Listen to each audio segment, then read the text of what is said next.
Stop that. Stop that. Stop that. Yeah. I hear him chat to the noise. Move too quick, can't stop for the talking. I hear him chat with the walking. Just too sharp with the prize. White girls let it tell me I'm awesome. Yeah. Hot like fire on the pan. If you wanna touch my please use caution. Cold like 0 degrees. I'm out the cage, gotta let out the beast. Revolutionary, gotta let out the streets. Locked in a cage, I'ma let out the sheets. You came for one man, forget my peace. You take the west, I'll take on the east. I'ma put him in the cage, never let out the. I hear him chat to the noise. Move too quick, can't stop for the talking. I hear him chat with the boys. Man so tough, but mans keep walking. Yeah, just too sharp with the prize. Right, yes, let it tell me I'm awesome. Yeah, hot like fire on the pan. If you wanna touch my please use caution. Stop that. Stop that. Stop that. Damn, I miss Thursday Night Football when both teams have a week's worth of rest. That's what happens occasionally on Thursday Night Football. And an otherwise really boring game, we did get a national talking point out of the game, and we have an interesting cast of characters to walk you through that. Dan's a little late, so pinch hitting for him is Dan. Andrew Hawkins, a former NFL player, former player rep, and a former team president, and David Sampson. These ingredients have never been together before, and we get to talk about a player quitting on his team. Let's go. Did you say Dan is pinch hitting for Dan? I'm sorry, Stugotz is pinch hitting for Dan. Yeah, working the lineup. Yeah, sorry, late scratch. Okay. So Stugotz, you're not a former player, you're not a former team president, but you are a hot take artist that found out about this story 5 minutes ago. So I am going to be very curious of your take. However, for the audience that doesn't know, Devondre Campbell, a backup, occasional starter linebacker for the San Francisco 49ers, was called upon to enter the game, refused to enter the game, and we have sound from all the key players involved. First, let me walk you through this. Kyle Shanahan was asked about what happened after the game. Here's the sound. What happened with Devondre Campbell? He didn't play and he went into the locker room at some point? Yeah, said he didn't want to play today. Play today? Yep. The coaching staff? He did when I asked him why he didn't want to go in. So. During the game or before? No, that was in the third quarter. Hawk, you were on the Cleveland Browns with Kyle Shanahan, right? Yeah. Yeah, I was there. How do you think this flies with Coach Kyle? Oh, he's pissed. He's pissed. He is. His team had just lost, too. I mean, they took an L. Look, I'd be lying if I said I never thought about leaving mid-game. Really? I mean, we had some bad losses in my day. Huh. You know? And it gets when you mentally. say quit, you mean quit your career? Quit? Yeah, like maybe this is the minute. Maybe this is the minute I'm done. Right here. Like you with 8 never minutes do it, left in the but third? you can fantasize about it. You've never fantasized about quitting a job? Come on, nobody in here all the time fantasize about quitting their job in the middle of a workday. No, are you joking? I mean, during the show, after the show, at night. You know what I'm morning, saying? yeah. I know it's like, man, I can't believe you've done that. We've all had this fantasy before of just being like, you know what? To hell with this, bro. I'm going home. You know what I'm saying? Do you always act on it? No. Right. How about ever? Did you ever act on it? I've never acted on it. No. I have never acted. Were these fleeting thoughts or legitimate things that you were contemplating on the sideline before they called you in? Wait, on Hawk, Mike, I imagine he's down 31-7 in the third quarter, and he's like, what am I doing out the here? What are we winless doing? Browns. This sport hurts, man. It's more dangerous to go in than for me to walk off the field. Look, I have told a coach I'm not going in before. Was it against the Steelers? It was not against the Steelers. Well, I it's wish just it because would have been against the Steelers. Those teams would beat you up physically. I imagine when you're 0-16 and I'd you're be also in a getting lot better situation health-wise right now. Wait, so you told the coach? Yeah, I told the coach I would not do that. Really? Now, I don't know what the situation is with Campbell, right? And I know it looks terrible. And it is terrible. If I was his teammate, I would also be pissed. Right. Like, you think we wanted to go in, bro? Well, wait. The situation, just to be clear, is that he had started 12 of the first 13 games. He was second on the team in tackles. Okay. But then Greenlaw, who he had replaced because he had an Achilles injury, Greenlaw got healthy. He gets his starting job back. Yep. And then Campbell's back on the bench. But then Greenlaw said, I got a little thing. I got a thing. And then the coach said, all right, we're going back to you. And Campbell said, you didn't want me an hour ago. Forget it. And he literally walked off. Are we really going to act like we don't understand that a little bit? A little bit of that logic. I'd release him on the spot. I would have gone to the locker room and released him on the spot. I don't care if he's on waivers and goes to a playoff team. I don't want him in that uniform again. It's a disgrace. But David, wait a second. Let's hear Hawk out because he's trying. There's a human element. There's a human element. Yes, the guy's upset. I'm not saying he's right. I'm just saying let's take a moment to try to understand this situation. Nope. All right, you have a girl. No moments. You know, a guy did your girl wrong, right? In her previous relationship, and you come in and save the day, and you've been oh my gosh, you've been the best boyfriend that anybody could ask for. I know where this is going, right? Mm-hmm. Yep. All of a sudden, ex-boyfriend comes back around and said, "I've been working on myself. I went to therapy. Mm-hmm. You know, I'm a different person now." And she says, "You know what? He was my first love. I'm going to give him a chance." It's wrong. Within the first week, he's back to his old tricks. And she comes crawling back to you, David. And she says, "You know what? I need you. I'm going through a tough time. Things didn't go the way we planned. And you know what? I realize now you're the one I want." You're going back in that game?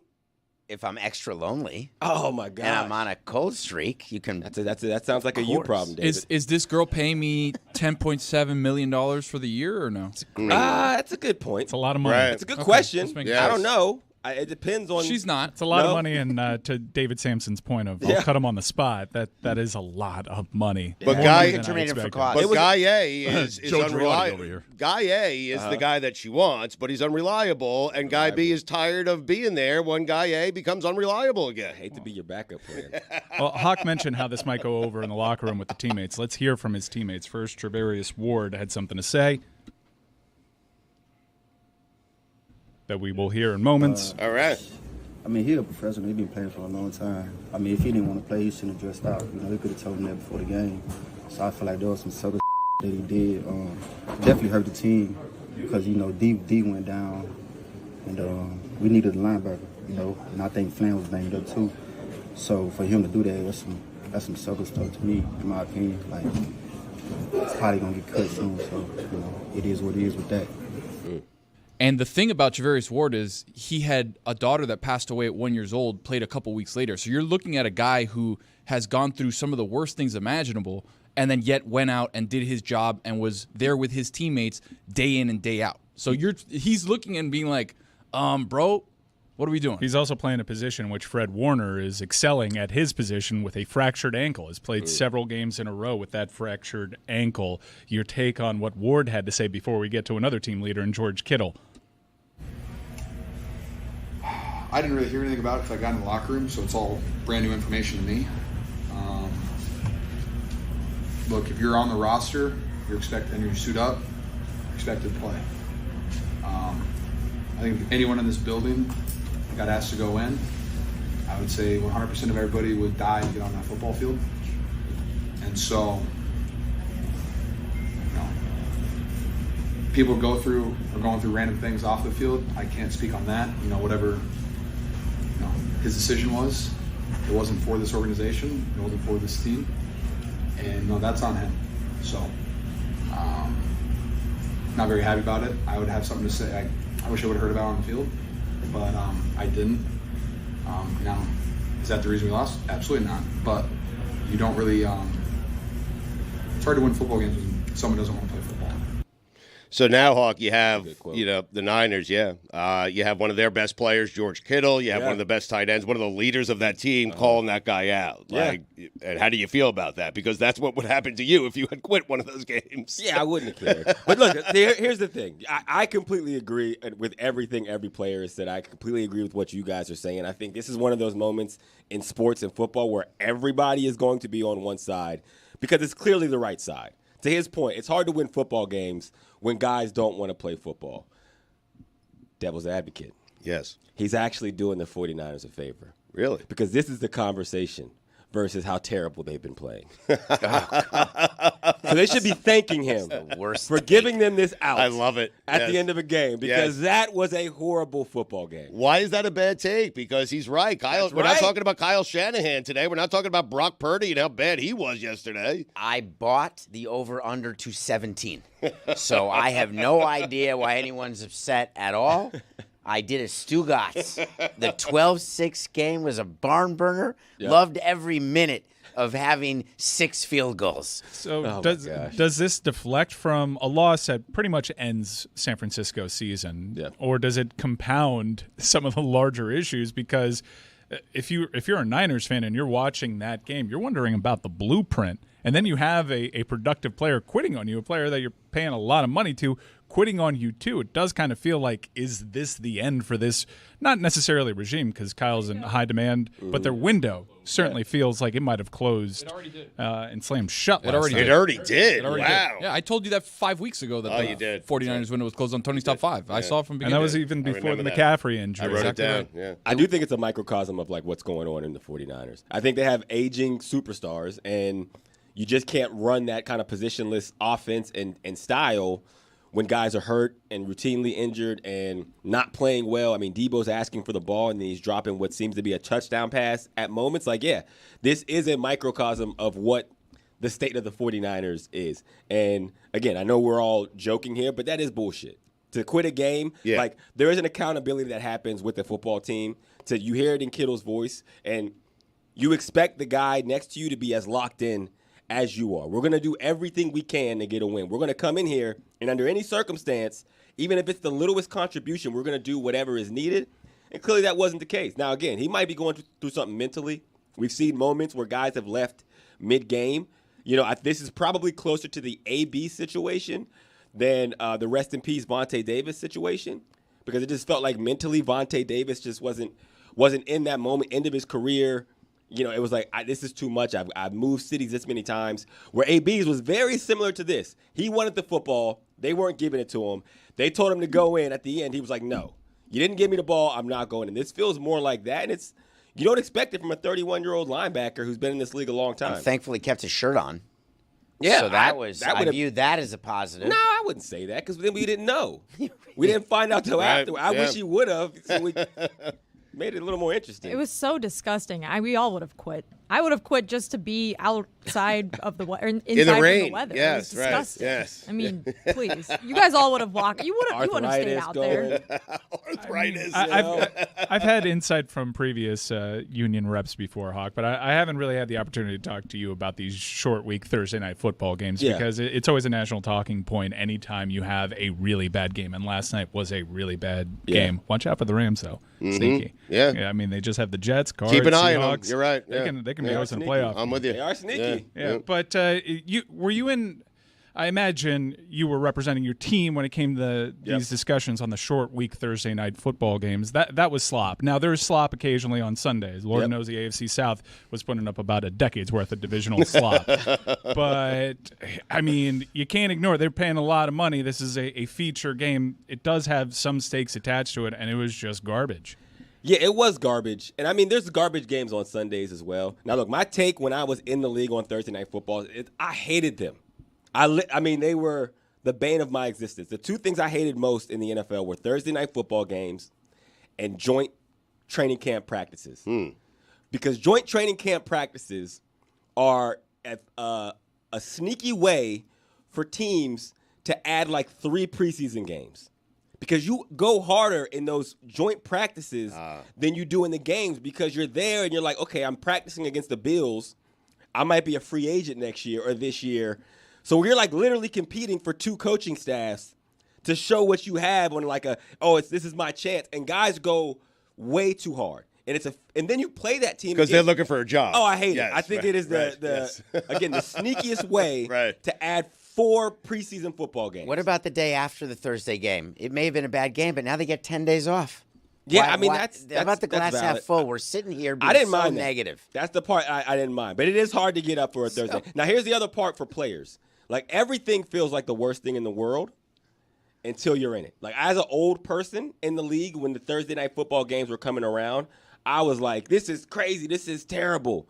But then over time, the young guys didn't care because it's just life to them. Yeah, but does your body physically feel different getting up for a Thursday game? I would just always assume maybe they're a little bit more sore. How do they get up and muster the same kind of effort? No, not when you're young, man. The old guys feel it. The young guys, I mean, when I was 23, 24, I I didn't even warm up, bro. I just walked out to practice. That's my kind of guy. And I'm like, you're putting on Ben Gay before practice? How old are you, dude? And then by the time I was 30, I'm hot tub, cold tub. You're bathing in Ben Gay. Massage. Heat pack. Ice pack. 17 Advil. Thinking about quitting. Meditation moments. Insoles in the shoes. Toradol. Green tea. Greenies. This is no bullshit. I would leave our position meeting. My receiver coach let me out of my position meeting 20 minutes earlier just so I could go through my routine to be ready for practice. That's how old I got. Let's not forget a week ago, though, there was 65 points scored, right, on Thursday night between the Packers and the Lions. But let's not forget a week ago they had 7 days rest. Sure, okay, understood. Right. But still, like, there's been good Thursday games. The issue, too, this week was the tsunami and the rainstorm that came out of nowhere in the Bay Area. Nobody was expecting that. And then all of a sudden, like, here it is before the game, torrential downpour. That's what you should be boycotting. It's San Francisco. Right, Well, it happens. all of a sudden, it came out of nowhere. Yeah. It's the worst weather city of all the baseball cities. They're playing Seattle's in Candlestick worse. Park. Well, there's a roof. But playing in Candlestick Park, I don't know if you ever did, but if you ever, it's the worst. I say dome every NFL stadium. That nobody likes that take, but grass. Get rid of the elements. No, I Hawk. do not want to play in rain. I do not want to play in snow. Hawk, football was meant to be played outside. It was Was meant to it, be played in though? the elements. What are you Football talking weather. about? Maybe yeah. the old Lambeau Field, football. frozen tundra. It's only Maybe when the this part of Stugotzes were running season. backs in the NFL. The autumn wind is a San pirate. Francisco's nice till like Thanksgiving-ish. The fake Mark Twain quote about coldest winters being summers that he didn't actually say. No, you have to have some element of elements in this sport. Man. Can we get Count it me right? out. The worst winter I ever spent was the summer I spent in San Francisco. Right, but it wasn't actually Mark Twain that But said it wasn't the quote you said either. I know, so I don't have to respect the quote if it's not, a real quote. Dan, we have perfect fodder. A football player quit on his team, so it's wonderful as the season just They're not talking about me, Dan. flames out in embers. Hawk admitted that he had considered, but not seriously. I'm Thought about it. It was a Yeah. fantasy. curious. Like, Yeah. what was a one point in your career where you were like, I don't know, Jim. 1 in 15 season. When you're like, it's the third quarter, you're down by 30. Right.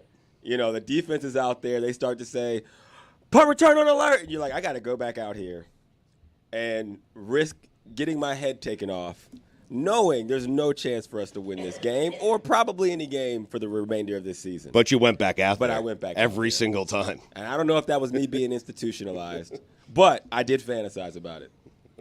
Peanut Tillman said that he was playing in a game in Chicago, and this is Peanut Tillman, right? Yeah. Notorious tough guy, where the field was so much ice and stuff that when he went out there, he's like, I just don't want to do this. I want to quit. I want to stop playing football.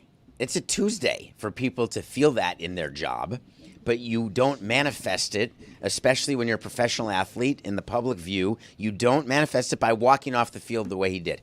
That the image that we haven't shown. He's hurt, David. He wasn't limping. It wasn't Willis Reed. He is hurt. Like his ego feelings? is hurt. Yes. Oh, I'm so sorry, Stu. There's no rehab for feelings in the NFL. Very sad. But Hawk, can he get a job again? Because this is the cardinal sin, right? The times I have seen players react the way George Kittle did. Barrett Robbins, when he didn't show up for a Super Bowl because he had a bipolar episode, and Vontae Davis, when he quit at halftime of a Bills game. It's the only time I've seen players react the way they react because it's the cardinal sin. Will another team put this player on a roster once he's cut, because this is the worst thing you can do in football, is choose not to play when your teammates need you? I won't say it's impossible, Dan. I mean, if he still wants, I don't know. That's the point. Like, if I walk off a field, I have no intentions on ever walking back on it. Like, when Vontae Davis left, he wasn't coming back to a football field. He knew that. And he's like, you know what? This is the moment where I feel like my career is done. The reason I asked the question is because this is a player who has, like all players in the NFL, worked so much of his life to get this point, to this point, and now we're learning his name associated with quitting. This is what he's getting. He is known now more for quitting than he is for playing. And I think that is what's going to block him from playing on another team. I don't think he's going to want to come back from this. That's just But he's a opinion. good player that still has value. He is. I mean, He was he's also getting the paid over $10 million 2023 a Walter year. Payton Man of the Year nominee. So it's like a good dude. He's just done. He should just do a Costanza, show up at practice the next day, and pretend like nothing ever happened. Not letting him.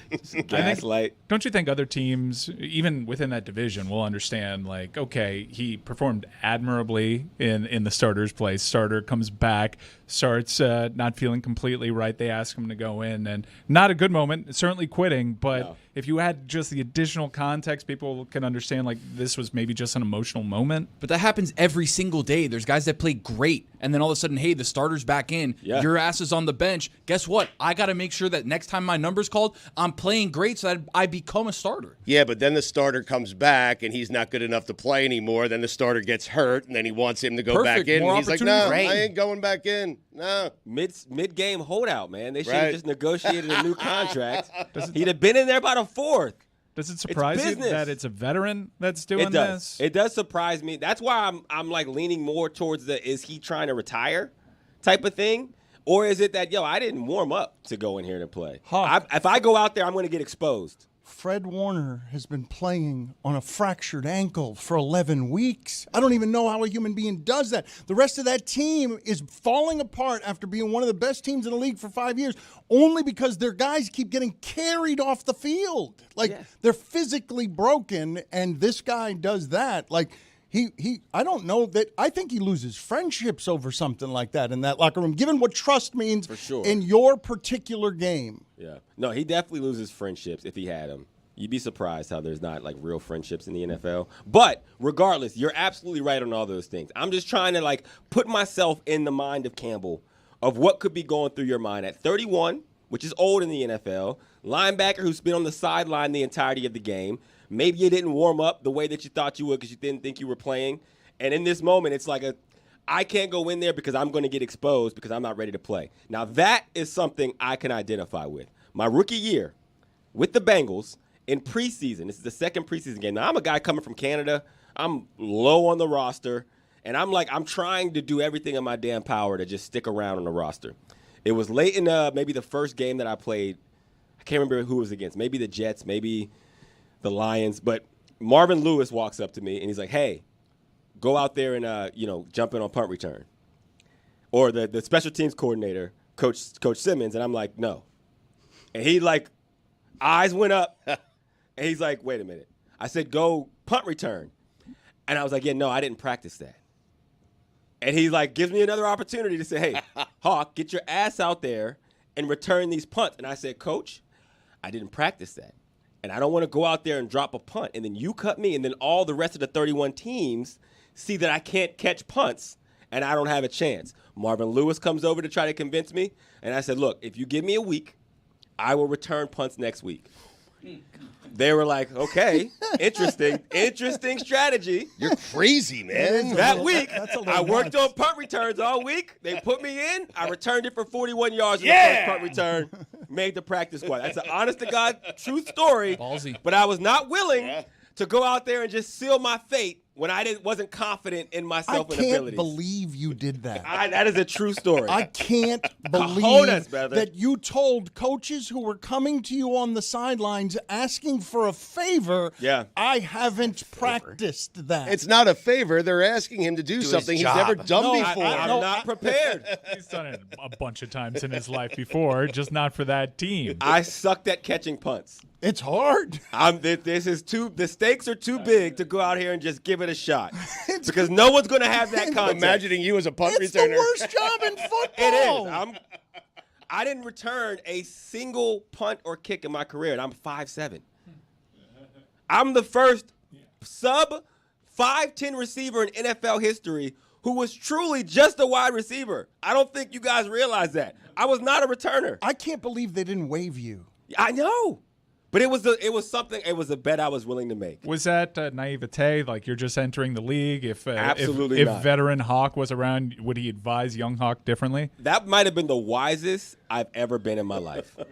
It's unbelievably smart. I just can't believe your coaches accepted it without consequences. So here's what happened previously to even me getting to Cincinnati. Lockout happened, and I had signed with the Rams. And I got cut on day one, and I had a great practice. The one thing that happened in practice one is I dropped the punt. So if I'm the Rams, and you might be thinking, oh, he's 5'7" and he dropped 2 punts, and I'm like, well, maybe that's why they cut me. Won't make that mistake again. Get to Cincinnati. Not in a game, brother. Go out there and return. Absolutely not. And it was a thing. Like Marvin Lewis, the special teams coordinator, the receiver coach, they're like trying to convince me, like, hey, you don't know how bad of a light this is putting you in. But I had to bet on myself in that moment. You're not even betting on yourself. You're just betting that you're going to return a fun. You're betting on the fact that you're going to fumble. Like that's what you're betting against yourself. Could have scored a touchdown. I mean, the other team could have scored a touchdown. That's true. Too. It's outrageous. I want to hear more about your fake NFL friends.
Some of the ticket prices for these college football playoff games are insane.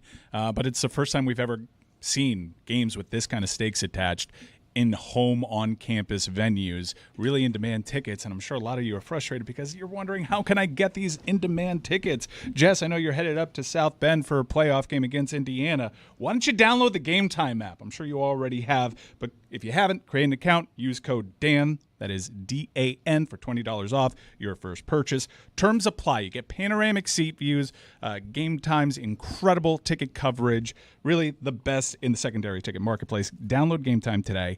What time is it? Well, it's game time. Game time. Yeah. It's game time. It's game time.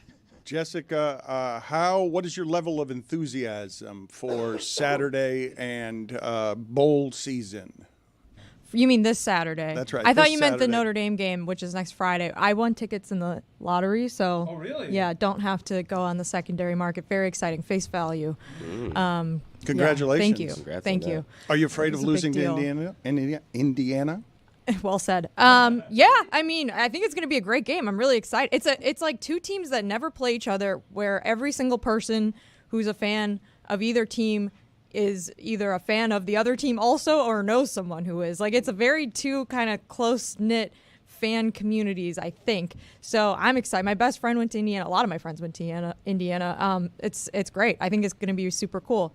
But yeah, this Saturday, bowl season starts. There is a bowl game this Saturday. Hawk, I know you played in a couple bowl games while you were at Toledo. Yeah, big time bowl games. Detroit, one of the Motor City Bowl, right? Mm-hmm. And then you played in the GMAC Bowl, Bowl, which is in Alabama. Mobile, Alabama, to be specific. What? So Toledo is actually playing in the Detroit bowl game again against Pitt this year. Yeah, we play in that one a lot. Very exciting. You stuff. have Pittsburgh ties, right? Yes, Pitt. Yeah, Okay. and I know you're from Johnstown Flood. We've been over David McCullough's wonderful book on the flood. Absolutely. It needs to be a movie. It does need to be a movie. Who would you cast in the movie of the Johnstown Flood? I've been thinking about this a lot, actually. Leonardo DiCaprio, I think, would be great. As Andrew Carnegie? I don't know about Carnegie. I think original. Tom Hanks, also. Great. I don't know if you've heard of these actors. They're usually up for the same roles. Those Yeah, and it'd be great to get them both in there. I think separate. DiCaprio There's a lot of could- white guys in Well, Johnstown, yeah, so like- it was De Niro and everything. plenty to go around. DiCaprio could be a good, evil Andrew Carnegie. Yeah. Oh, we're going to build our fancy retreat in this Everyone place is where so it's gonna lost right now, screw over Jessica. the Me and town. you know what happened. Exactly. The rest of the world needs to understand that this was the biggest natural disaster on American soil until Hurricane Katrina in my hometown, okay? Also, Altoona's been in the news a lot lately. Ah, yeah. We discussed We did. Altoona and the Curve on the show prior to the most Look at this. recent news Now I events. feel at home, Jessica. Thank you, Dan. You're welcome. You should be more like Jessica. She knows how to welcome me in. People here. say that about him all the time. I would imagine. What is it like as a football player at Toledo to play in the postseason Yeah. and play in these bowl games? Because I personally love bowl season. Yeah. I've been Everyone does. saddened You played by when it mattered. Yeah. When I've been- bowls mattered. Yeah, exactly. I've bowls been matter. slightly saddened that the sort of 7-5 team to 8-14 bowl games have been not devalued, because they're not devalued to me, but it Yeah. seems like there's less enthusiasm from a lot of people now that we have the 12-team playoff. So as a player, I guess, what's your perspective on bowl season in general? Yeah, that's a great question. And you know what I love about this show is I can be honest. I'm not honest anywhere else as much as I am here. I hated bowl games. It sucked. You got swag bags. Yeah, I mean, what was the swag bag like for the GMAC Bowl? I think for the GMAC Bowl, we got this is an old time. It was like a portable DVD player. Nice. We got a camcorder for. Actually, no, we got a portable DVD player and a camcorder for the Motor City Bowl, which was my freshman year. We went against Dan Orlovsky, torched us. In year 2, we went against Jordan Palmer in the UTEP Miners, I believe is their mascot. And they gave us like a designer hammer. And I'm like, okay, I'm good on bowl season. They elongated our season. You practice for a month and a half after your season is done. A hammer? They gave you. They gave us a hammer, What's a man. designer hammer? I've never heard that. It was like specially designed hammer. Like a Louis Vuitton wrapped hammer? I don't know what the hell it was, but it was. I didn't play in another bowl game for the rest of my career, and I didn't lose a night of sleep. So if your team was like 5-6 going into the last week of the season, would you like maybe not try that hard? I mean, I wouldn't throw the game if that's what you're asking. But like, season's over if you lose. You Also, go 5-7. I don't know if you've been to Toledo, Ohio. Oh my God, are you kidding? I have November. family in Toledo, Ohio. I've been there a million times. Miserable. Perrysburg. And we didn't have an indoor facility. This is the MAC conference There's a we're great talking science museum there, though. I've never been to the science museum. No, we're just practicing in the snow for an extra month and a half, only to go get whooped by whatever 6th-round quarterback. To get hammered and to get hammered. Both. Yes.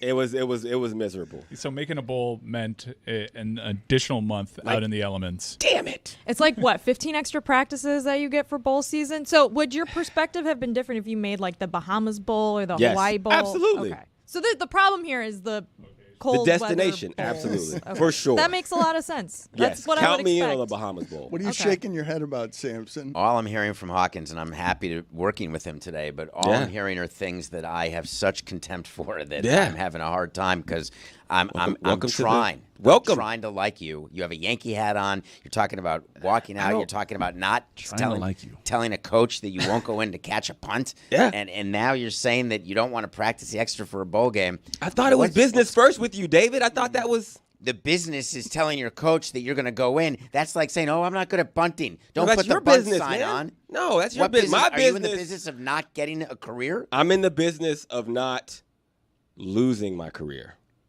So I got to go. You were I on got to the raise the practice floor. squad. I wasn't yet. Well, I so what wasn't. career did I can you have? promise you, had I went in there and dropped a punt, I would not be sitting at I can guarantee you, David, had I gone in there and dropped a punt against the Carolina Panthers in my second preseason game of my rookie year, you guys would have no idea who I am. You guys don't understand, though, what an amazing decision that was that he had to make when he's doing the calculations on if I drop a punt, I'm going to get waived. Am I going to get waived if I tell my coaches I'm not going to do this? There is calculations happening on your career on the sideline right there. He provided crucial insight in that he muffed a punt and got cut immediately, so he knows the cause and effect with his time at the Rams. I might make a mistake, Mike. I'll never make a mistake twice. You know, it's funny. Like, you detail all these things that kind of sound miserable. Yeah. Practicing outside at Toledo, CFL. Yeah. Winning one professional football I didn't game say in the CFL was miserable, but two okay, full shut up. seasons. Toledo. What happened? So you go through all of that, and then you go to Foxborough, and you link up with the Patriots. You have the greatest quarterback of all time and the greatest head coach of all time, and that's when you decide, that's enough. I think this is it. It's too good now. Yeah. I need I'm misery. And actually, my first practice in New England, it snowed. It was May 28th. So there is that. You tell Belichick you're not returning a punt. You think it's going the same Oh, way no, that it's it not. went with Marvin Hell Lewis? no. Absolutely not. That's not how that works. I wanted to ask you about something I've been talking about for a couple of days, funny enough. So Odell Beckham and the Dolphins agreed to mutually part ways. And one of the things that I was saying this week is, how does Odell Beckham, given where he's been in sports and fame and stardom, feel about playing a Dolphin game and seeing a stat line that has 1 catch for 1 yard? I was arguing that a receiver might rather have 0 catches for 0 yards because then people can assume he didn't play. Whereas Like the Chris Bosh rule. Chris Bosh had like 1 point in an NBA Finals game. 0. I'm like, scoreless in a game 7. There was a basketball player that had 1 point in a playoff game, and I was like, I'd rather have 0. 0? Yeah, I'd rather have 0 than just one one catch singular for 1 yard. point. Yeah. 1 catch for 1 You yard. don't want zeros. 1 catch for 1 yard is just as bad as all zeros, but all zeros shows that you played and didn't get a catch. I think 1 catch for 1 yard is worse than 0 for 0 yards. But what if I make it 1 catch for -1 yard? Then do you prefer that to 0 for 0 yards? I think I've had games with negative receiving yards. Can we check the stats on those? Well, I'm checking the stats on the 2005 GMAC Bowl and the 2004 Motor City Bowl. What does it say? You're not on either box score. So I think in this case, you'd rather have 1 catch for 1 yard because Do then you know I could be why like, I'm not hey, in you got any in the box game. score, Jessica? Because you wouldn't return a Because you were a punt. freshman. Because I broke my back the game before, and I did not play in the bowl game. Oh, well, That's 1 year. What at about least the you second? beat the Miners. The first year, it's 0 catches, 0 yards. Because I did play in that game. Can you guys get for me the last time I heard I broke my back said quite that way when Mike Tyson was in a ring being interviewed by Jim Gray? The problem, Hawk, is that your defense gave up 17 points in the first quarter to Orlovsky. Yeah. I mean, that's a tough place to come back from. Better second quarter for the Rockets, but when you're down 17-0. What can you actually do? Right. We lost our number one receiver in Lance Moore. Bruce got hurt. Bruce Gradkowski. We're loaded with legend. NFL talent on the off. Jalen Parmalee. Parmalee? I was in the slot. Why were we arguing about MAC teams on this show a couple years ago? It might have been when Notre Dame almost lost to Toledo in 2021. I was like, hey, Toledo's got some dudes. Like they put dudes in the NFL. We got dudes. I would argue we are a top 50 program in the last 40 years. Put it on the poll, please. Is Toledo a top 50 program in the last 40 years? And play the Mike Tyson sound, please. Mike, were you really sick this week? What was the problem? I broke my back. What do you mean by that? My back is broken. What, a vertebrae or what portion? Spinal. Yes, I understand Mike Tyson. I wanted to ask David Sampson something here based on what it is that the Jets are doing with their GM search, where they're going to a firm that employs Rick Spielman and Mike Tannenbaum, 2 failed Dolphin general managers, to get their new general manager. And a failed Jets general manager on top of that. Yeah, Tannenbaum is both, right? A failed Dolphin general manager. Actually, he was more successful with the Jets, but Spielman also a failed Dolphin general manager. What do you make of just the general incestuousness of continuing to go over and over to get your expertise from the same people? Owners like comfort. It's like comfort food. They go back to people, and that's the talk of Belichick, going back to some of his old assistant coaches. It's a weird thing that owners have when there's openings. They want to bring people back. Think about George Steinbrenner with Billy Martin, old reference, but you bring them back again and again, and owners have always been like that. And everybody's smart. They're starting these consulting companies where you get paid to perform a job that anyone could do without being paid to do it. So when you're being paid to sell a team, if you want to sell a team, you raise your hand and say you're selling a team, and people come to you. When you've got an opening for GM, what they're saying is, we can identify kids in a way that you can't. But that's not how it works, actually. They can't, right? They don't have. Those 2 people proved to me over many years that they don't have a special ability to find talent.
All right, we got some real tension in here because David Sampson is a germaphobe and Hawkins is coughing and wheezing. And I just heard during the break the conversation, "Are you contagious?"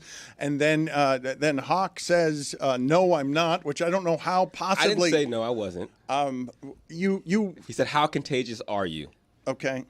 And I said, I don't know. Well, then he asked you, "Do you have diarrhea?" And then you said, "Let me check." Let me check. And I'm worried in general about what's happening between you two in This is here. our first time, and it's been an entirely negative experience Yeah. based on the way you were as a player and a teammate, and the way you are now as my teammate and our teammate. You walked in dripping. I thought you phlegm. wanted me to play through injury. Not now. I'm when sacrificing you're playing for the football. squad. I'm just suggesting you could have taken some medicine. You could have come in. I thought that maybe your voice default was this phlegmy, but then the drip gave it away. And before the show started, Dan, he said, "Excuse me, Dave," which means he just knows me from you calling me that. "Is there a cough button over on this seat?" And I said, "Yes, there is." And you my gave good friend. you helped me find the cough button, which is Had I important known. in entertainment. Had I known that it was not just Stugotz phlegm, I would have. I smoked 17 packs of cigarettes a day. You haven't asked me that yet. I am Stugotz Jr. That's what everyone calls me on the street. Why did we go from coughing to diarrhea? Where was the link there? I think David has diarrhea, and he was trying to weird- diagnose what he has Yeah, to it's blaming me. And I'm like, yeah, I don't have that, bro. That's I was telling you that what I'm suffering from is not contagious. So I'm going to be just fine. Gosh. You have diarrhea right now? I've not this second. I've been sick. I've been plain hurt. It's what you do. You have a tummy ache? I've had What a tummy ache happened? since 2 days ago, and it The started. candy. It was the candy. No, it was not the candy. It was a bad taco, I believe, but not relevant. It may have been food from the kitchen here. Not relevant. What's relevant is I'm here and I'm not contagious. And you're playing through it. You're not quitting. I do want to get back to a portion of this Devondre Campbell story because I'm trying to find the times or places that I have seen anything that compares like this to somebody in the middle of a game having an exchange with a coach where the coach is saying, "Get in there," and he's saying no. And then afterwards, Shanahan is telling you, "I didn't even ask a follow-up question. Once the answer was no, I just moved to next man up. I didn't even ask. I assume in that moment that it's sort of like they feel, football players feel like they're always in a firefight, and so there's just not time to ask questions. There's always I won't call a timeout. You're not worth your well-being or whatever's going on with you. My worry about your feelings is not even worth one of my timeouts. I don't have the time to get your explanation for why it is you're doing what I think to Kyle Shanahan is probably a pretty unprecedented thing. I don't want to play, and then I'm walking to the locker room, and I'm not telling you whether I'm hurt. Like, what is going to be the explanation for this? I'm done playing football. When he speaks, what are you going to? Is there anything he can say that you hear that changes what's presently happening on my televisions, which everyone in sports television is aghast because they're just calling this dude a quitter. And they don't understand what they're watching. And is there any context or number of facts that I can give you? Because you guys played the clip earlier of a player who was calling it some sucker shit or some punk shit, and he lost a baby and was playing a couple of weeks later. That's the thing that could happen. My family had an accident. There's no time for the explanation. I got to leave. I'm leaving the game. We had players who had a death in the family. A parent died during the game, and we didn't tell the player till after the game. Yeah, there's no way on an NFL sideline for you to get that information. So there's nothing that could have changed at quarter one, play one, to when they got to that moment. And my question, Dan, is, was he kicked off of the sideline because he refused to play, or did he voluntarily say, "Hey, I'm not going in," and just left the sideline?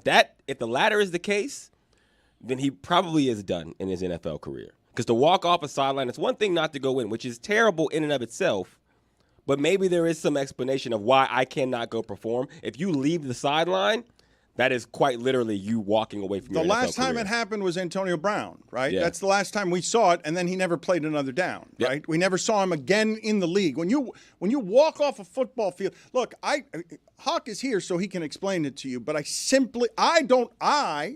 have not had friendships or bonds or workplace relationships that would respond this badly to a broken trust, to the idea. I've never worked in a place where the ethos of it is so much, I'm going to do everything I can to get out there, and the person next to me is linked by brotherhood in the understanding that he's going to do everything he can to get out there too. So, like, I just cannot explain to you what a fracture this is in this sport because of the codes of whatever it is honor is in this sport, which is why I was shocked to hear you say that you weren't going to get out there and try, even if it meant your career was going to end with a fumble. Yeah, no, that wasn't something I was willing to negotiate, which is a different situation than this. And maybe it's not. Maybe that's my own bias thinking that the situations are different. But I don't know these people. And what's most important at that point in my life is making sure I have a paycheck because I have a baby on the way. And I can't risk going out there and putting something on film that will ruin the opportunity for what is the closest thing to financial freedom for me. Right? In this situation, I don't believe that is the case. Because even if he was, for whatever reason, wanted to go about it to where he did not truly want to play, and it wasn't just a hissy fit because he was upset that their all-everything linebacker had come back from an Achilles tear and they chose him over him. He maybe thought he would put enough on tape to make it seem like that was his position, or they would have to earn it back because he's been the guy they've depended on. That's what that feels like. Because even if in the other scenario, you go out there and play and you grab your hamstring or you grab your neck or you fake it and be like, hey, I did one play, I can't play. That's not what happened. This seemed like he was trying to retaliate for a move he didn't agree with, and when you needed me most, I'm going to try to get you back.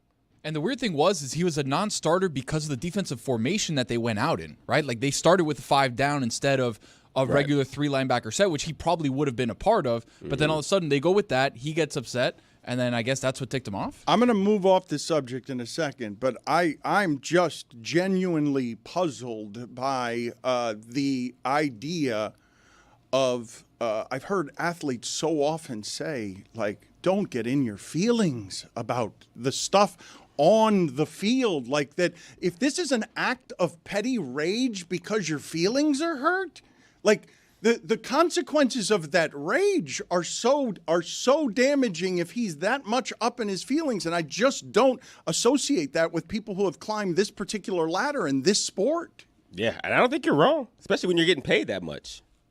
Like, that's all about, to me, it's business. happening more often, though. It just happened with the Ravens a couple weeks ago, and he's not going to get to play. Johnson's not going to get to play. He was suspended for 1 game. That was an interesting situation because he was also new to that team. He had just recently been traded. Acquired. Trade deadline acquisition. He was like, I don't feel like playing. I can't even imagine that level of player cockiness. Is it cockiness? Is it indifference? Is it flippant? Like, I'd really like to hear from this person. Like, I'd like to hear Isn't from he a Campbell. Former Toledo Rocket as well? Deontay I can't Johnson? Exactly remember, Mike. My brain is fuzzy. I've taken a lot of hits. He has diarrhea. I have diarrhea. I've taken so many meds this morning because David keeps slipping them in my coffee. Can I ask you guys, based on the reaction that has happened around Bill Belichick, which was also a bit confusing to me because of the polar extremes that people were arguing with such conviction on what is the greatest coach ever, if Bill Belichick is not met by North Carolina with universal applause as a hiring, who would be?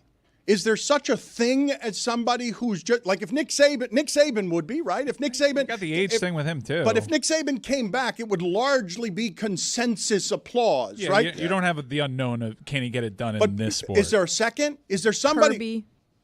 Yeah, Kirby. Like people that have had recent success. More than Belichick. So Sark.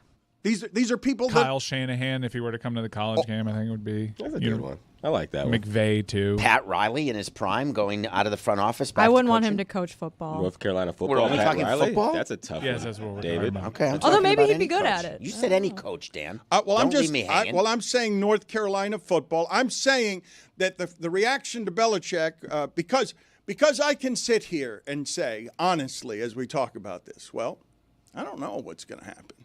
But if I had to bet, I'm going to bet on expertise and some things that he has shown and proven to be good at. But I don't actually know, and I'm interested by the extremes. But if this person is not a perfect candidate with his credentials, then I was asking you who is, and it's hard for me to get my head around. Wait, so you guys think Sark?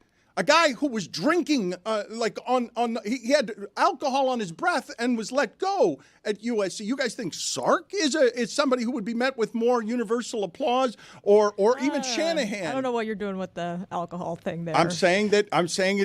What do you mean? Like, he was let go because he was drinking on the job. Like, what I'm saying is that can be hard to trust, even if I can have all the compassion he wasn't for met it with being an illness. Fanfare, though. Sark wasn't met with universal fanfare too. Yeah, I'm curious. I find the reaction to it puzzling because you can have your questions about it, but when you apply the context of this is North Carolina, it's a basketball school. Football is an afterthought. They have trouble engaging their biggest boosters.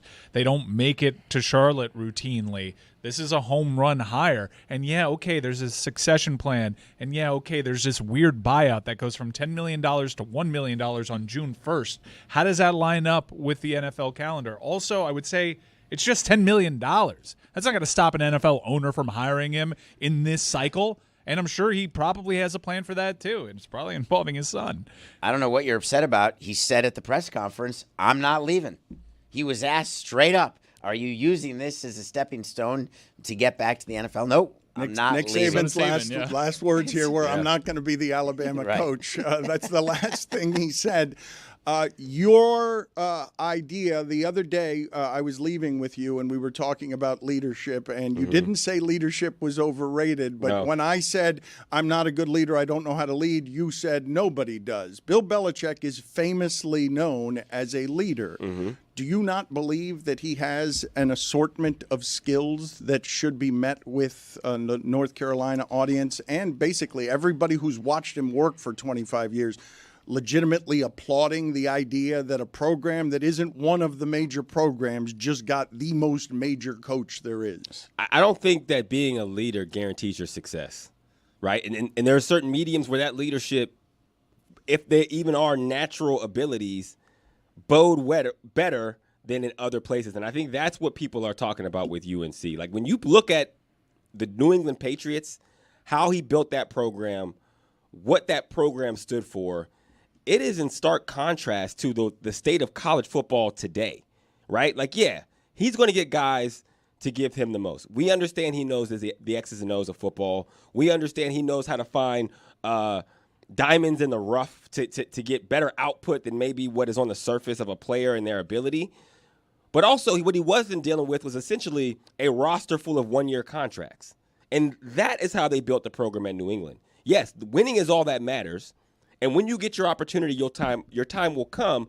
But we're going to get over-the-hill football players. We're going to get undrafted guys. We're going to get more out of them than any other program can, and we're going to take advantage of that for the lifetime of their contract. What happens when a guy comes in, he balls out, and then they all want to go into the portal because now they have a higher appetite to make more money with other programs that you have to match. And that dollar amount just continues to go up. Would there have been this many questions about this 6 years ago? And I'm not talking about where Belichick was 6 years ago. I'm talking about where the sport was, college football was 6 years ago. Nobody would be asking any – if Belichick were going back before NIL and before player freedom, everybody would be applauding here, correct? And wouldn't be saying, I don't know how well he's going to recruit. I totally disagree. We've been arguing about this for, like, as long as I've been alive. There's been, can college coaches coach in the NFL? Can NFL coaches coach in college? Like, there's outliers for a reason. Like, the way you talk about Pete Carroll is because, like, he's one of the few guys that's been able to do it in both, right? And I guess my question for you, Dan, is, like, if you think Bill will be successful at UNC, what are you defining that as? Is that, like, he makes the playoff, he wins the conference, he wins a playoff game, he wins a national championship? Because those are all, like, super... You don't have to guess because it's in his contract. So you can guess if you so desire. No, he's getting like $1 million for winning a playoff game. It's defined in his contract. Success is, right now, right now, this minute, it's already successful because you're buying what he brings in terms of prestige. No one has ever talked about North Carolina football this way. So that's a measure of success. We've seen what Deion has done with that particular success for 2 years of just program building on that. And then after that, does he compete for the top of the conference? But I wonder as Dan, in North Carolina's defense, we usually do talk about North Carolina football for approximately 3 days, and then they lose to Virginia. After they beat a top 10 team, though. Yeah, once they get into the top 10, then they play Virginia, then they lose, and we stop talking about that. Jamel Hill is with us now, so perhaps she can add some light to this subject that we're talking about. I will remind you that she's got 2 new shows. We've got Spolitics is the podcast, and Above the Fold is the TV show on True TV. Thank you, Jamel, for joining us. What can you tell us about what you've found most interesting about everything swirling around Bill Belichick? Well, it struck me that so many people, especially in the media, have such unwavering confidence that this is going to work. And I'm not saying that it's without merit. I understand it from a purely football perspective. I understand this. Bill Belichick is arguably the greatest NFL coach in the modern day. And his accomplishments speak for themselves. But I just think that, maybe I've been exposed to, too many young people and especially talking to other coaches about what it's like in today's day to deal with modern young athletes. And I just wonder how this is gonna turn out. Certainly a lot of athletes want to be professionals. They want to make it to the NFL. And I easily see many scenarios in which Bill Belichick is able, as he was good at in the NFL, able to turn someone who maybe has some borderline potential into a real viable prospect. But at the same time, it's just such a different landscape. If coaches that are around his age are getting out and he's jumping in, that to me says a lot. And his last few years in New England weren't good. And so I just wonder if this is going to be a fit from a personality standpoint and just looking at how differently college athletics are compared to maybe 10 or 15 or 20 years ago, where if you'd have said Bill Belichick was going back to college, I would have said this is no brainer, a slam dunk. He's going to win there. In this climate, I'm not so sure. David, are you sitting that way because your stomach is gurgling? I'm good. Okay, but it seems like you're protecting your stomach from whatever it is that ails you. It seems like you're in a position of a bit of discomfort, it looks like. I appreciate that. It makes for a very good workplace that you're that concerned about how I'm sitting when we're talking about an important subject. Okay. It's distracting. It's distracting how I'm sitting? Yes. Well, you look like you're in pain. You look like you're in physical pain. Time Magazine named Caitlin Clark its Athlete of the Year, and in the article, and I'm curious what else you found interesting about the article, because she also said that women college coaching is pretty terrible. I want to say I've earned every single thing, but as a white person, there is privilege. A lot of those players in the league that have been really good have been black players. This league has been kind of built on them. The more we can elevate black women, that's going to be a beautiful thing. Not surprisingly, Megyn Kelly then responds on Twitter. She's on the knee, all but apologizing for being white and getting attention. The self-flagellation, condescending, fake, transparent, sad.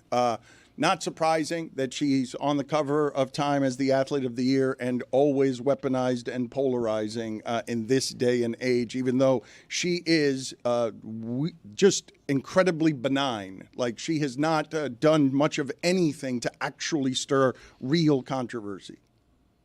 No, and I guess the only way she would have made Megyn Kelly matter is if she came out in support of Black Santas, because we know that Megyn Kelly only believes Santa Claus can be white. I mean, that's the person whose opinion is chiming in on this. So it's not surprising she would have a problem with Caitlin Clark actually acknowledging the contributions, the sweat equity that Black women have put into this game. And you can tell a lot. Well, let me just big picture this real quick, though, Dan, is that as Caitlin Clark's popularity was rising, and particularly after it exploded when her and Angel Reese met in that national championship game, she did the infamous Angel Reese to John Cena motion, and we saw a certain section of people galvanizing around Caitlin Clark. We saw it then, and it only continued to grow. And there was a nice amount of disingenuous people who were not basketball fans, certainly not they were not women's basketball fans, to be clear. They were not fans of women's basketball. But Caitlin Clark became their avatar. She became their vessel to express a lot of the hateful and racist opinions that they had about Black women, about queer women, and about the WNBA overall, to some degree about all women. So she became their sort of bat signal for that. And now that we're learning more about Caitlin Clark, and this, by the way, this was not the first time she said this. It may be the first time she really said it at length, because she didn't do that many one-on-ones this year in 2024. But she certainly she's been asked questions sort of along these same lines before. And while she didn't specifically mention white privilege, she has certainly always had a level of respect and reverence for the pioneers that came before her. I mean, one of the viral moments involving Caitlin Clark was when she finally met Maya Moore. Maya Moore is her favorite player ever. And that, by the way, shows the growth of the WNBA. A lot of the players that when the WNBA first started, they had no professional model to look at in America to say, oh, I grew up watching this, professional women's player, because that possibility didn't exist. Caitlin Clark represents the generation that actually grew up watching the WNBA, familiarizing herself with this league, understanding the legacy and the history of this league. And all she was doing is giving a nod to that. And she knows, like a lot of white players in the WNBA know, and they've said it, Kelsey Plum, Breanna Stewart, is that they get elevated, they get marketed, they get pushed in a way that Black women in that league who have accomplished similar things do not get the same endorsement opportunities, the same marketing. The marketing riddle of the WNBA prior to this moment has been, how do you market a league that is 70% Black, where a third of the players identify as queer? How do you do that? And that it has been a lot of marketing mistakes the WNBA has made in trying to sort of minimize that part of their identity. Or, a lot of people have certainly for years speculated that they push certain players because they're trying to kind of galvanize and interest white America with players they believe that they will get behind. So this has been a long-standing conversation in the WNBA. And Caitlin Clark, in her sense of leadership, I mean, she just stated the obvious. And now she has some very predictable people angry at her because they never were fans of hers. They just like the idea of weaponizing her success against other Black women who they can't stand. It's time for your friendly neighborhood race lady. I want to get Roy Bellamy and Andrew Hawkins to give me all the history they have with Black Santas in their home. Tony, did you have a Hispanic Santa? Of course I did. You had a Hispanic Santa. Roy, what was in your house? What is in your house in terms of Black Santa? Not in the house, but it depends on what mall you go to if you want to find a Black Santa. I wasn't a Santa Claus kid. My parents didn't teach me about Santa Claus. Probably. That's the other thing. Because they were like, hey, we're not going to make it seem like some white guy is buying you these gifts when we're working double time and overshift. Exactly. So yeah, no white Santa, no Black Santa. I asked the question wrong. Is Santa black? Is Jesus black? I mean, it's basically the same question, right? He's Jewish. I mean, I don't know how. The original Hebrew. I think there's multiple Santas. It's not the same question because Jesus was an actual person. I think Santa's like the spoiler alert, kids. I think it's from Germany originally. I have a Black Santa and a Black Mrs. Claus in my house. Yeah, I think that doesn't surprise many people. No, I'm shocked by that. Actually, that is crazy. Breaking news. That is wild. Jamel has Black Santa. I think Santa is like a Mrs. UPS, Claus. the UPS guy. It's like he's different for every community. I don't think Black Santa would get off in the white communities. I have original recipe without somebody calling the cops. You have original recipe Santa? Yeah. No extra crispy. You had. Well, I got spicy Santa. Love that bad Santa. I got Black Jesus in my house. Did you celebrate? My Santa thinks ketchup is spicy. Christmas? Did you celebrate Christmas at all, or there was? Yes. Okay. All right. Absolutely celebrated Christmas. So you're just saying that your Christmas parents... in my household was Jesus, not Santa. So that's for the season, heavy on the Christmas, not so much on the Santa Claus. So Jesus would buy you the presents. Jesus would provide the opportunity He for always the parents does. to, my kids, they see Black Jesus. There's Black Jesuses at my house. So they grew up, they went to stores. They were like, wait a minute, why is Jesus white in this store? It was like, they didn't even know that was a thing, So Black Santa, Black Jesus, yeah, you got a representation. Jamil gets it. Yeah, the Black Jesus photo hugging right next to Dr. King, right? There it is, exactly. And Robert F. Kennedy, right? Yes, That's of got to course. be the three. The Black Johnson, president, of course. But so the babies in your homes, Roy and Andrew, they think, if I ask them, Santa and Jesus, they are both black? Yeah, I'll say so. Probably, yeah, absolutely. Yeah. You're teaching I'm them. so confused right now. Not teaching so much as it's up to you, right? Like, it's important for your kids to see themselves as the superheroes, because you'll see yourself. That's what Jesus represents, is you see yourself in that. When you see Santa, you see yourself. Your kids see themselves in those things. So not so much teaching them that Santa is black, more as he could be black. Why not? Why can't Santa be black? It's like a question, though, right? It's like a question. Exactly. It's possibly black. Like, yes. I'm sorry. Can you help me, please? I thought Santa was not real, but Jesus was. Did I miss that? You better be careful. You're going down a line. Right? Am I going down a rabbit hole of religion and color? You got to be careful. We bleep out curse words so okay. we can be a family show. That's it. I'm going to go sorry. then. You know what? I'm going to go ahead and... Childlike innocence. Major penalty, 5 minutes, swooning comedy. Oh, major! You got to get out of Christmas. I'm just trying to protect you from yourself. If you have to go to the bathroom... I was going to say, maybe a bathroom break wouldn't be a bad idea. You already said the thing. I'm giving Fix that you diarrhea. 5 minutes to just get out the verbal diarrhea, the other kinds of diarrhea. Get it all out of the room. I want to play something here for Jamel based on something we were talking about earlier this week with Juan Soto. Can you guys get me the sound of both Juan Soto thanking New York Yankee fans and also then famed Yankee fan Nick Turturro complaining with a great deal of rabid passion that I would imagine doesn't want Juan Soto's thank you for Yankee fans. Let's hear from Juan Soto here. Any message for the Yankee fans? I want to say thank you. I'm actually just want to say thank you to them. They really showed me all the love and everything that they have last year. They were right there day in, day out. They really have a spot in my heart at the end of the day. Tough that we couldn't get it together and try to be back and stuff like that, but definitely I always gonna appreciate what they did for me in 2024. Second language is tough. You got to think about what you want to say in Spanish and then translate it to English, and then you're kind of handcuffed with the words that you can say. A lot of love there, a lot of thank yous. It's tough. He rehearsed that. Did you hear that side he made before he actually started talking? It was like...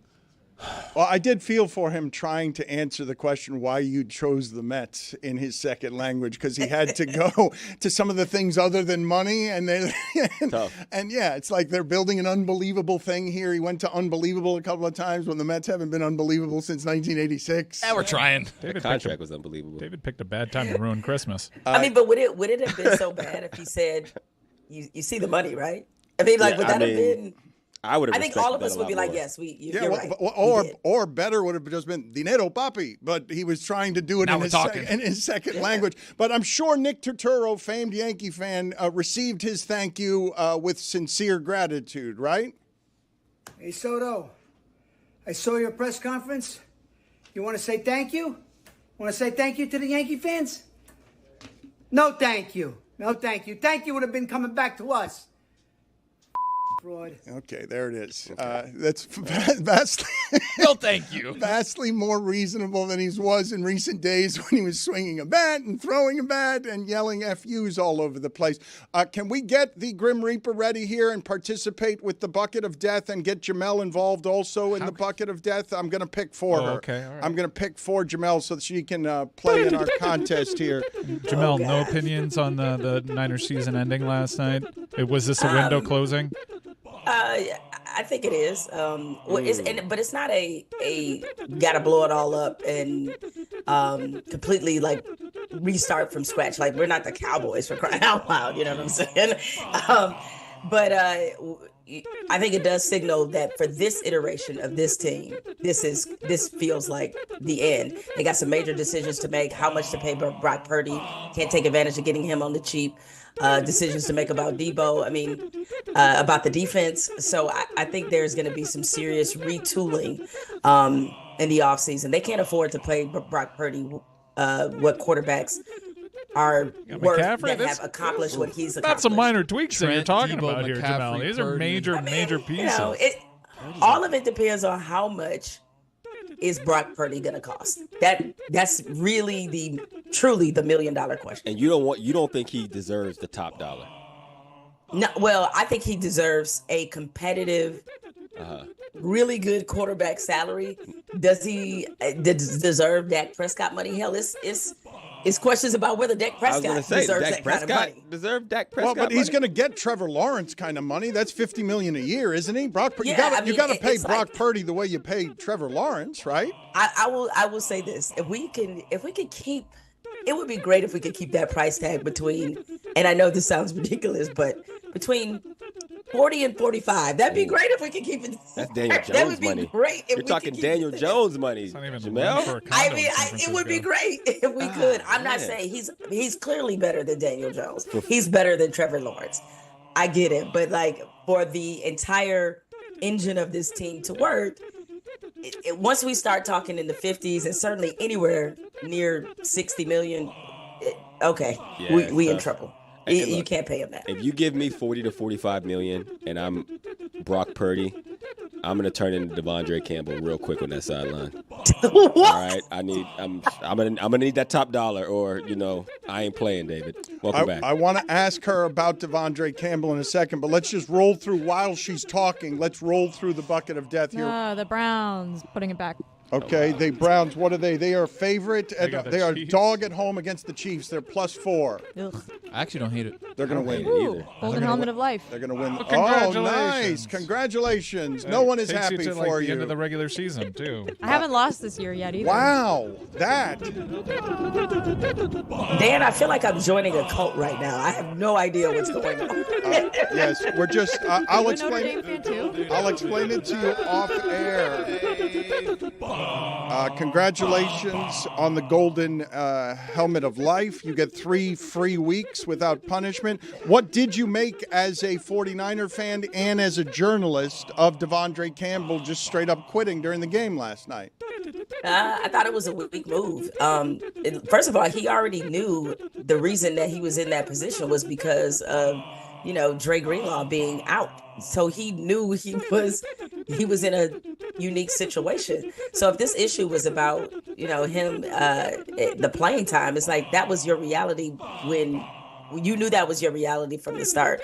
But I think it's just, unfortunately, it's just a window into this season. The 49ers have had an incredible amount of luck to go along with their skill and obviously the winning. But you got to stay healthy in this league. You got to keep drama out the locker room. And this was not the year, unfortunately, for that. Everybody got hurt. There's now, even before this week, you had drama with Brandon Ayuk's contract situation, drama with Debo Samuel last week complaining about not getting the ball enough. And unfortunately, he had the performance that he had against the Rams. So this was the season that all those things that can derail other teams came bubbling to life for them. But what was clear in hearing Kyle Shanahan and other players talk about it afterwards is that, he has lost, Campbell lost a lot of people's respect in that locker room. I mean, you have a lot of guys who have a lot of things on the line, and it's difficult to get these opportunities in the NFL for somebody to willingly tap out and to do that to your teammates in a nationally televised game. It's embarrassing. I'm embarrassed for him. I got the Jets. I'm keeping it. They're playing the Jags. Okay, what kind of favorite are they against the Jags? Mac Jones, that's all you got to know, Dan. I've got the Wizard of Oz helmet, so I get to pick a lion, a tiger, or a bear. Ooh. I'll be back with that. We should make a Wicked helmet. You have to pick a green or a pink team. There's no pink teams. Inter Miami. Okay. I got the Chiefs. I'm keeping. Okay, Bad the one Chiefs there. are I at don't the like Browns. I don't like that one either. I don't like the Chiefs. I don't trust the Chiefs to win a road game. Jameis is just crazy enough to win that game. He also will throw just enough pick sixes to make That's sure true. they don't. Maybe. That's true. Bengals are at the Titans. I That's think he's probably been a tiger. delivered by Black Jesus from those pick He sixes. threw a couple bad picks last weekend, but they weren't pick sixes, so maybe you're right. Well, he did ask Black Jesus to deliver him from pick sixes, so That's what I'm saying. there is that. So David's got the Saints. The Saints are a 7.5-point dog at home, and they're starting a new quarterback. Flynn. You want to keep that? Yes, the Why? Commanders are fading fast. Jake Hayner and them boys. Again, Ravens are You're gonna going catch to it. name the Saints You're going to quarterback, keep it. You're even though he go- was just named. Don't I get the points? No, No, no, you don't straight get up. the points. It's straight up. And Oh no, you can't do that. That's illegal. what just You happened? can't do that. I don't even know the rules, and that seemed illegal. Well, he's got to pick a replacement. I was like, on I don't that. know him either. That seemed wrong. Yeah. All right, I got the swap helmet. So give me that golden helmet of life. Oh, Dano. Now you got to pick one to swap with, Dan. Well, actually, he kind of broke the order because David's son picked his second helmet. Jaguars. So they're Hey. 3-point yikes. dogs. First L coming there. Wait, what's David's team? David, what's your team? He has Fulfill some. my He's got the punishment Saints. That's next it. year. He's Stuck got with the Saints. Yeah. I have the Saints. Colts play. Andrew Hawkins Broncos. has the Colts. They are at the Broncos. They're a 4.5-point Broncos are dog. a tough team. So I pick a new one. So, so I'm sorry, Jamel. Yes, you get to pick another one, but this one's final. And Jamel, I'm going to select for you, and then you can select whether you want to keep it or not. And if you lose, you have to wear a costume of some sort or suffer a punishment. The Texans are playing against the Dolphins at home. The Texans are a 3-point favorite. I'll take it. I like it. Ooh, I'll keep that one. No, I'm sorry. That's me. not yours. That's That's Andrew Hawkins. Yours is You the don't Falcons. Yours is the Falcons. The Falcons are 4-point Raiders Monday favorite. night. at the Raiders, and they're a 4-point favorite at the Raiders. Kirk Cousins is playing. Prime time. I'm aware, but y'all will never make me hate Kirk Cousins because he went undefeated against Michigan when he played for Michigan State, my alma mater. I'm going to keep this. I believe. Come on, Falcons. All right, there you go. And the Dolphins, by the way, in that Texans game, that's a show-me-something game. Damn. That's another It is. show-me-something Really? game for the Dolphins, beating the Texans on the road write that down. for your season after a bye, the Texans on a bye. I happen to know the Saints are going to win. That's Kirk a Cousins terrible have a pick black by Santa? you. It's a terrible pick by you. It's the second biggest dog on the entire board. Jamel, thank you. Appreciate the time, as always. Okay, a part of me hopes I lose because I'd love to be in costume. That'd be pretty hilarious. I got some ideas already. All right, But great. I know Kirk Cousins is going to pull it off. So thank you all. Good to see you. I got the Thank Bengals, you. by the way.